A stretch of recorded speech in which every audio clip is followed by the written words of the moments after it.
जानकी जीवन स्मरण जय जय राम पार्वती पते हर हर महादेव पुंडलीक वरदा हरि विठ्ठल श्री अनंत कोटी ब्रह्मांड नायक राजाधिराज सच्चिदानंद सद्गुरु श्री ब्रह्मचैतन्य महाराज की जय. श्री महाराजांच्या सेवेमध्ये आपण दासबोधाची उजळणी पाहतोय.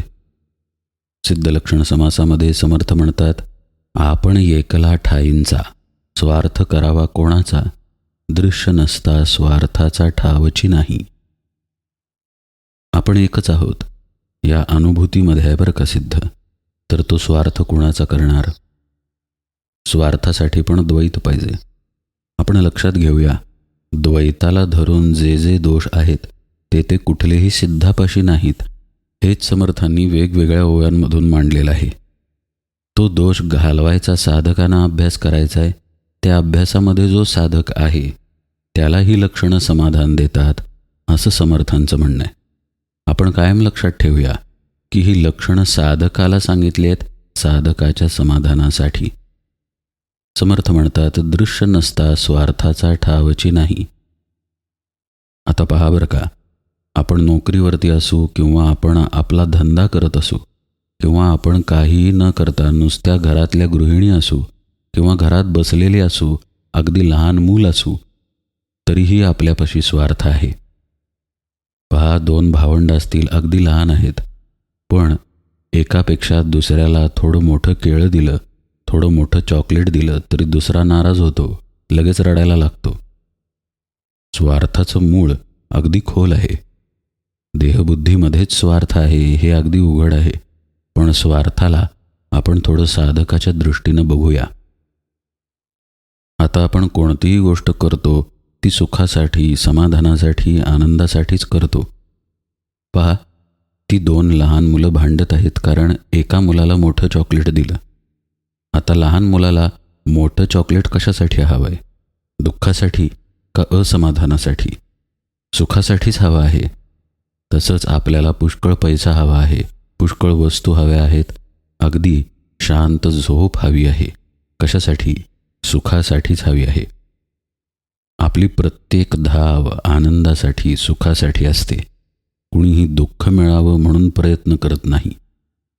हा आपला मूळ स्वार्थ आहे. आता तिथं स्वार्थ आहे तर कारण असलं पाहिजे. ते कारण आहे आपलं स्वरूप. आपणच आनंदमय, सुखमय आहोत, त्यामुळं आपण सुख शोधायला जातो. हा स्वभाव आहे. जसं प्रत्येक जीव स्वतःला वाचवायला जातो. तुकाराम महाराज म्हणतात, तुका म्हणे कुणी सांगितले सर्पा, उपजत लपा म्हणून या. सापाला कोण शिकवतं लपायला? कुणीच नाही. त्याच्या ते संस्कारामध्येच आहे. अगदी आत्ताच्या शास्त्रीय भाषेत सांगायचं झाल्यास त्याच्या DNA मध्येच ते आहे. ते DNA मध्ये आलं कुठून? आत्म्याच्या सत्तेमुळं आलं. आत्मा आपल्याला वाचवतो. आपला हात भाजत असेल तर आपण हात मागे घेतो, तो आत्म्यामुळं घेतो. आत्म्यामुळंच आपण पाहू शकतो. आत्म्यामुळंच आपल्या देहाला आपण वाचवतो. आत्म्यामुळंच आजारातून बरं होण्याचा प्रयत्न करतो. आत्म्यामुळंच सुखाच्या, आनंदाच्या शोधात राहतो. पहा, आपण आजारी पडलो तर बरं झालं आजारी पडलो, आणखी 8-10 महिने हा आजार वाढू दे असं म्हणू का? मुळीच नाही. त्यातून बाहेर येण्याचा प्रयत्न करू. पण हा प्रयत्न का करू? आत आनंदरूप, सुखरूप, संपूर्ण असा आत्मा आहे म्हणून. इकडे आपलं लक्ष असत नाही. पहा, आपल्याला एखादा आजार होतो आणि त्या आजारामध्ये शरीरातीलच एखादा भाग कापावा लागतो.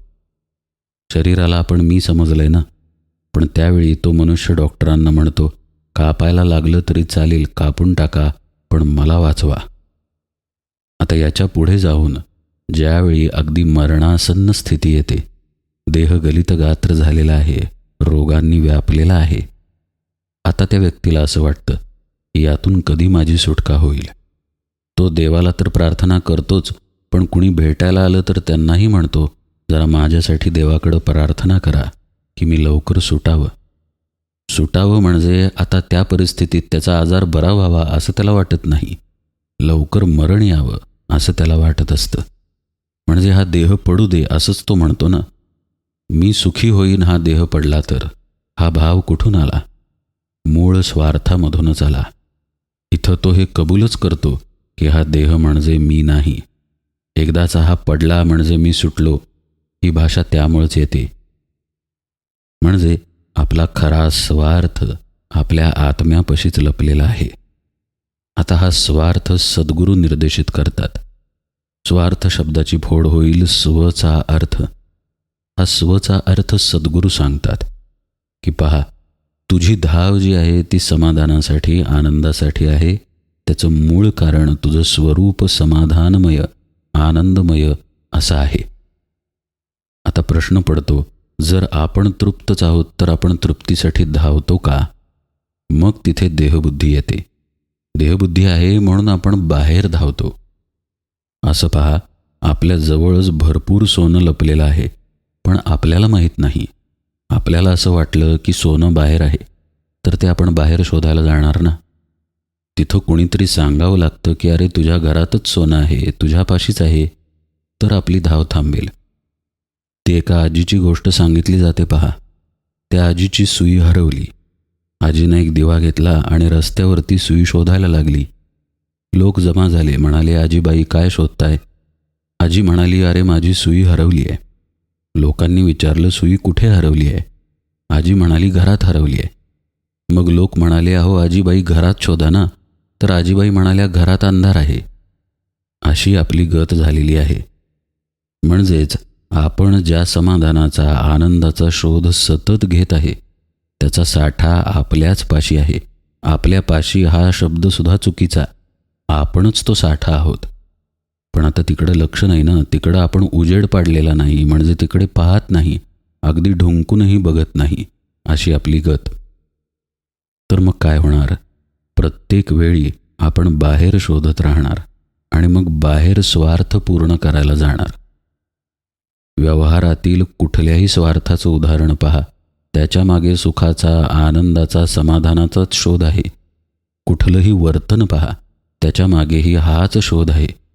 हा शोध आपण सतत करतो आणि प्रत्येक इंद्रियाच्या माध्यमानं करतो. जेव्हा भूक लागते तेव्हा आपल्याला अन्नाचं सुख मिळतं, जिभेचं सुख मिळतं, तृप्तीचं म्हणजे पोट भरल्याचं सुख मिळतं. पण पोट भरल्यानंतर तोच पदार्थ सुख देऊ शकत नाही. पण आपली सुखाची धाव थांबली आहे बुवा, असं होत नाही. पोट भरलं आहे, पण बाकीची इंद्रिय आहेत की. डोळे आहेत, कान आहेत, आपली त्वचा आहे आणि आतली सूक्ष्म इंद्रिय पण आहेत. आपलं मन, चित्त, बुद्धी वगैरे. प्रत्येक इंद्रियाची धाव समाधानाकडे, सुखाकडे सुरूच आहे. पहा, मन नावाच्या सूक्ष्म इंद्रियाला विचार करण्याची सवय आहे. मग ते मन विचारातून सुख शोधायला लागतं. जसा डोळ्याचा विषय दृश्य आहे, तसा मनाचा विषय विचार आहे, शब्द आहे. चांगलं दृश्य मिळावं म्हणून डोळे जसे वखवखलेले राहतात, तसे शब्द आणि विचारांसाठी मन वखवखलेलं राहतं. सतत विचारांमध्ये राहावं, सतत तेच करावं, हा मनाचा स्वभाव. संकल्प विकल्पात्मकम मनः ही शास्त्रकारांनी केलेली मनाची व्याख्या. मग आता इंद्रियाचा विषय इंद्रियापासून काढून घेतला की तिथं असमाधान प्रवेश करतं. म्हणजे डोळेच बंद केले तर डोळ्याचं असमाधान होणार, कारण त्यांना बघण्याची हौस आहे ना. तसं शब्द काढून घेतले, विचार काढून घेतले की मन अस्वस्थ व्हायला लागतं. म्हणून आपल्याला शांत बसवत नाही. म्हणून आपली तक्रार आहे की शांत बसायचा प्रयत्न केला की नको तेवढे विचार यायला लागतात. कारण आपण त्या इंद्रियाला आता थांबवायला लागलो ना. पण मुळात पहा, ते इंद्रिय असं वखवखलेलं का आहे? कारण ते सुख शोधत आहे, पण त्याची जागा चुकलेली आहे. त्या आजीबाईंसारखी. हरवलेली सुई आपण शोधतोय, हरवलेला आनंद आपण शोधतोय, पण जिथे तो हरवलेलाच नाही तिथे शोधतोय. मग तो कसा सापडणार? आता इथे पंचदशिकार एक विषय सांगतात, तोही आपण पाहूया की विषयानंदे ब्रह्मानंद. हा इंद्रियांना सुख मिळतं ना. चांगलं दृश्य पाहिल्यानंतर बरं वाटतं, मग ते खोटं कसं? अन्न सेवन केल्यानंतर बरं वाटतं, मग ते तरी खोटं कसं? मग ते सुख कुठलं? पंचदशिकार म्हणतात की ते सुखसुद्धा आत्म्यामुळंच मिळतं, कारण नित्य सुखरूप असलेला आत्मा आत बसलेला आहे. मग ज्यावेळी उत्तम संगीत कानावरती पडतं त्यावेळी त्या संगीताला घेऊन वृत्ती आत्म्यामध्ये लीन होते आणि मग तिथं सुख मिळतं आणि पुन्हा वृत्ती बाहेर येते आणि कानांपाशी येऊन पुन्हा श्रवण करते. हे इतकं वेगानं घडतं की आपण अंतर्मुख होऊन आत्म्यामध्ये लीन झालो होतो हे आपल्या लक्षातच येत नाही. लक्षात येतंय तोपर्यंत आपण पुन्हा बहिर्मुख झालेलो असतो आणि पुन्हा इंद्रिय विषयांकडे धावत राहतं. म्हणून आपण बहिर्मुख होऊन बसलेलो आहे. प्रत्येक इंद्रिय, मग ते स्थूल असो नाहीतर मन, चित्त, बुद्धी इत्यादी सूक्ष्म, बाहेरच धावत आहे आणि तिथून सुख मिळेल हा त्याचा स्वार्थ होऊन बसलाय. पण पहा, खरा स्वार्थ कुठला आहे तर तो आत्म्यापाशी आहे. म्हणजे आपण काय आहोत? खोट्या स्वार्थात अडकलेलो आहोत. हा खोटा स्वार्थ सिद्धापाशी, साधूपाशी असत नाही. त्याच्यापाशी खरा स्वार्थ असतो. म्हणजे त्यानं स्वचा अर्थ ओळखलेला असतो. जिथं आनंदाचा उगमच आहे तिथेच आपण पोहोचलो तर आपण आनंदरूप होणार नाही का? मग तिथे आत्म्यापाशी पोहोचल्यानंतर दुसरा कोण आहे तिथे? कुणीच नाही. कारण आत्मा एकत्वातच आहे. आत्मा नित्यत्वात आहे. आत्मा अद्वैत स्थितीमध्ये आहे. म्हणून जिथे द्वैत आहे तिथे बहिर्मुखतेचा स्वार्थ येतो, जो की आपल्याजवळ आहे. पहा, मगाशी पाहिलेला सगळा विषय आठवायचा. आपण बहिर्मुख होऊन स्वार्थानं आनंद शोधायला जातो. सिद्ध साधू बरोबर याच्या उलट दिशेमध्ये आहे. अंतर्मुख होऊन स्वरूपापाशी पोहोचल्याने खरा स्वार्थ त्याला सापडलेला आहे. समर्थ म्हणतात, आपण एकला ठाईंचा, स्वार्थ करावा कोणाचा, अशी त्याची अवस्था. आणि आपली अवस्था कशी आहे? आपण एकला आहोत अशी अवस्था नाही. म्हणजे आपण कोण आहे तर आपण देह, मन, बुद्धी या वेगवेगळ्या अंगानं आपण वेगवेगळे आहोत. पहा, सकाळी आपण वेगळ्या स्थितीत असतो, दुपारची स्थिती वेगळी, रात्रीची स्थिती वेगळी. आपण एकच आहोत असं आपल्याला वाटतं का? जसा मनुष्य वागेल तसा आपण वागतो. जसा विषय समोर येईल तसं इंद्रिय त्याच्याकडे धावतं. प्रत्येक विषय भोग आपल्या मनावरती, चित्तवृत्तींवरती परिणाम करतो. मग आपण समान स्थितीमध्ये राहणार कसे? म्हणजेच आपली स्थिती सम नाही. जो सिद्ध आहे तो समस्थितीमध्ये आहे, एकच होऊन राहिलेला आहे. तिथं दुसरं कुणीही नाही आहे. म्हणजे देहाच्या अंगानं कुठला भावच आत येत नाही आहे. जर मी देहच नाही तर त्याच्या अंगानं भाव कसा आत येईल? आता व्यवहारातला एक परकेपणा पाहून आपण हा विषय समजून घेऊ. समजा आपल्यासमोर एक खुर्ची आहे. त्या खुर्चीवरती एक मनुष्य बसला तर त्या मनुष्याचं वजन आपल्या अंगावर पडेल का? मुळीच नाही. आपण म्हणणार, ती खुर्ची म्हणजे मी थोडीच आहे माझ्यावरती वजन पडायला.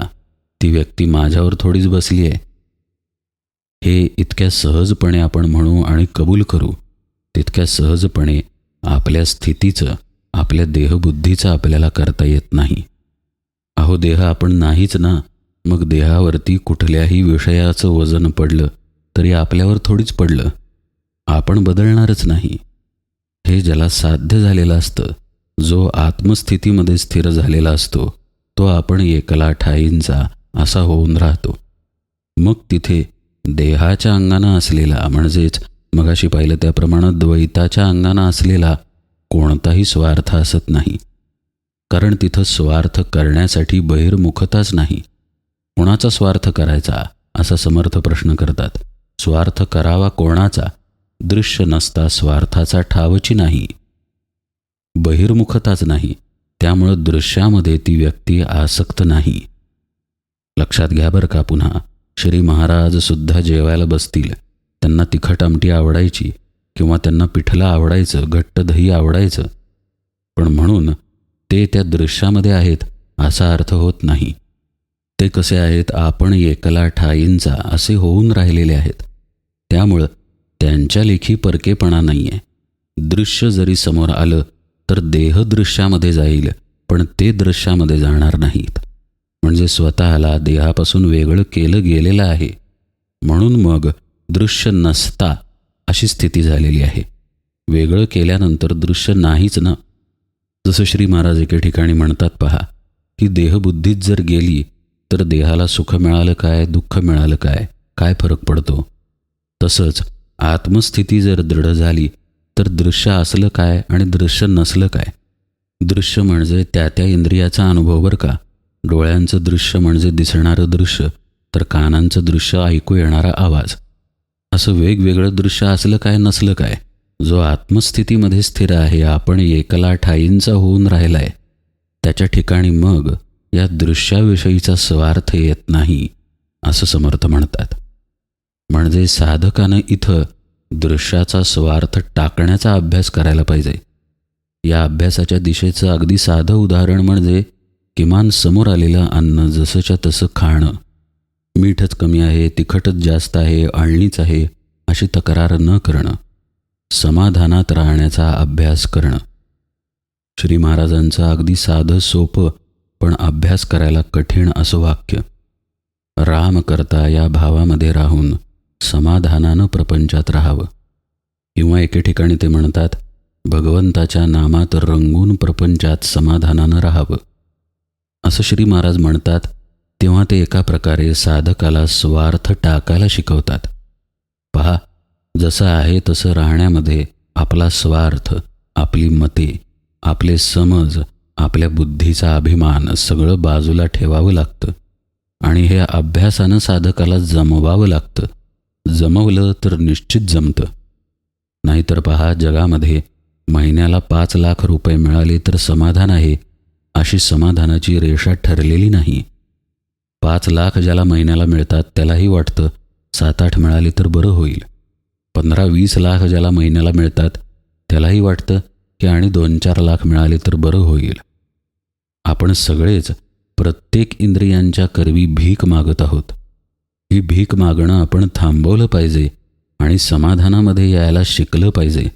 म्हणजे आपल्या समाधानाची रेषा आपणच विवेकानं आखली पाहिजे. ही जर समाधानाची रेषा साधकानं आखली नाही तर त्याचा स्वार्थ कदापि जाणार नाही. स्वार्थ गेला नाही तर त्या स्वार्थामुळेच तो पुन्हा पुन्हा दुःखामध्ये, शोकामध्ये अडकत राहील. पुन्हा पुन्हा असमाधान त्याच्यापाशी येत राहील, अतृप्ती येत राहील आणि त्या अतृप्तीमुळं, अशांतीमुळं त्याचं साधनही शांततेनं होणार नाही. म्हणून हे सिद्ध लक्षण समर्थ निक्षून सांगतात की आपण एकला ठाईंचा असा सिद्ध आहे, असंच तुला म्हणजे साधकालाही व्हायचं आहे. स्वार्थ बाजूला टाकायचा, त्यासाठी अभ्यास करावा लागेल. कारण अगदी टोकाचं वाक्य म्हणजे जो स्वरूपाकार झाला त्याचाच स्वार्थ त्याग होतो. पण म्हणून अहो स्वरूपाकार मी झालोच नाही तर स्वार्थ त्याग कसा करू, असा वितर्क करता येत नाही. स्वार्थ त्यागाचा अभ्यास साधकानं करणं अपेक्षित आहे, जेणेकरून त्याच्या जीवनामध्ये त्याच्याच प्रयत्नांनी शांती येईल, समाधान येईल आणि मग तो अधिक तीव्रतेनं सद्गुरुपदिष्ट साधनेमध्ये रमेल. पहा, आणखी पैसे हवेत, आणखी ही प्रॉपर्टी घ्यायची आहे, आणखी ते घ्यायचं आहे, अशी सतत आत अस्वस्थता असेल तर मनुष्य शांत नामाला, ध्यानाला बसणार कधी? तेच मिळवण्यासाठी तो दिवसरात्र धडपड करत बसणार. असे अनेक लोक समाजामध्ये आहेत. म्हणून परमार्थ आचरायला सुद्धा मुळात एक शांती आपल्या ठिकाणी असावी लागते आणि ती शांती आपण अशा पद्धतीनं प्रयत्नांनी मिळवावी लागते. म्हणतात ना श्री महाराज, समाधानात राहण्याचा अभ्यास करा, तर तो आपण केला पाहिजे, तर आपण आतमध्ये शांत होत जाऊ. आता जो असा स्वार्थ टाकू शकत नाही, अर्थातच त्याला स्वार्थाचे परिणाम भोगावे लागतात. जसं मगाशी पाहिलं त्याप्रमाणे शोक, दुःख, तळमळ, काळजी वगैरे वगैरे. समर्थ म्हणतात, साधू कसा आहे? साधू आपणची एक, तेथे कैचा दुःख शोक, दुजे वेण अविवेक येणार नाही. म्हणजे त्याच्या ठिकाणी दुःख शोक नाहीच. असणार कसा? स्वार्थच नाही ना. एकटाच होऊन राहिलेला आहे, स्वरूपाच्या ठिकाणी तृप्त. त्यामुळं दुःख शोक नाही आणि द्वैत नसल्यामुळं तिथं अविवेक पण नाही. अविवेकाचा स्पष्ट अर्थ म्हणजे देहबुद्धी. मी देह आहे, मी म्हणजेच मन आहे, असं वाटणं हाच खरा अविवेक आहे. हा सिद्धापाशी असत नाही. पहा, इथेही समर्थ साधकाला विवेकाचा अभ्यास शिकवतात, दुजेपणा टाकण्याचा अभ्यास शिकवतात की जेणेकरून त्यालाच दुःख शोक होणार नाही. नाहीतर सकाळी किंवा पहाटे अगदी उत्तम ध्यानाची, नामाची बैठक करायची, पण दुपारी मुलांच्या काळजीनं तळमळायचं, संध्याकाळी मुलांच्या काळजीनं तळमळायचं हे साधकाचं लक्षण नाही. त्याच्या ठिकाणी शांती ही खरी खरी आली पाहिजे, खोटी खोटी नाही. त्यासाठी मगाशी पाहिलं त्याप्रमाणे त्यानं समाधानात राहण्याचा किमान अभ्यास तरी केला पाहिजे, प्रामाणिकतेनं. शिवाय त्याबरोबरीनं आपली सद्गुरुपदिष्ट साधना जपली पाहिजे. तर हळूहळू तोही साधूसारखा, सिद्धासारखा एकांत स्थितीमध्ये जाईल. म्हणजे देहबुद्धीचा जो मी, त्या एकाचाही अंत ज्या ठिकाणी होतो अशा आत्मस्थितीमध्ये जाईल. साधू आपणची एक, तेथे कैचा दुःख शोक, दुजे वेण अविवेक येणार नाही. त्याच्याजवळ द्वैत नसल्यामुळं त्याच्याजवळ अविवेकही नाही. याचाच अर्थ द्वैतामध्ये, दुजेपणामध्ये अविवेक साठवलेला आहे. आपल्याला वाटतं इंद्रियांची तडफड करावी, प्रत्येक इंद्रियाला सतत सुख देत राहावं आणि त्यासाठी सतत बाहेर धावत राहावं. हे अविवेकामुळं झालेलं आहे. आणि त्याचं कारण म्हणजे दुजेपणा, द्वैतभाव. म्हणजेच मी एक आणि देव एक, मी वेगळा आणि देव वेगळा. मी म्हणजे देह, म्हणजेच देहबुद्धी. दुसऱ्या भाषेत सांगायचं झाल्यास, मी देह या अविवेकामुळं द्वैताचा भास निर्माण होतो आणि द्वैताच्या भासामुळं दुःख शोकामध्ये मनुष्य अडकतो. सिद्धापाशी अद्वैत स्थिती असल्यामुळं खऱ्या एकांतामध्ये तो असतो. साधू आपणची एक, त्यामुळं मग तिथं त्याला दुःखाची, शोकाची, कशाचीही बाधा होत नाही. समर्थ हे लक्षण सांगताना साधकाला विवेकाचा अभ्यास सांगतात, साधकाला द्वैत टाकण्याचा अभ्यास सांगतात, साधकाला निस्वार्थ होण्याचा अभ्यास सांगतात. खरा स्वार्थ म्हणजेच आपल्या स्वपर्यंत जाण्याचा अभ्यास सांगतात. पुढेही त्यांनी लक्षण सांगून अभ्यास सांगितलेला आहे. आशा धरिता परमार्थाची, दुराशा तुटली स्वार्थाची, असं सिद्धाचं झालेलं असतं असं समर्थ म्हणतात. अर्थातच साधकानं आशा धरलेली आहे, पण तो साधनेमध्ये पण आहे. तेव्हा हे सिद्ध लक्षण सांगताना समर्थ साधकाला काय उपदेश करतायत तो भाग उजळणीमध्ये आपण यथावकाश पाहूया. आज निरूपण सेवेला इथेच विराम देतो. जानकी जीवन स्मरण. जय जय राम.